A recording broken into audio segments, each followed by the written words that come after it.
கர்நாடகா மாநிலத்தில் மைசூர் அரண்மனையில் பணிபுரிந்த சமையல் கலை கலைஞர் ஒருவர்தான் இந்த மைசூர் பாக்கை கண்டுபிடித்தார். இவருடைய 4ஆம் தலைமுறை வாரிசுதாரர் தான் எஸ். நட்ராஜ். தற்போது மைசூரில் குரு ஸ்வீட்ஸ் என்ற கடையை நடத்தி வருகிறார்.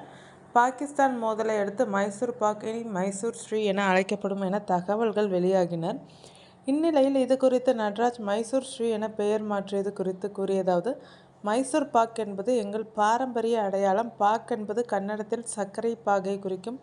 இதன் பெயரை மாற்றுவது மரபை மாற்றுவது போல. உலகில் எங்கே பார்த்தாலும் இது மைசூர் பாக் எனவே அழைக்கப்படும்.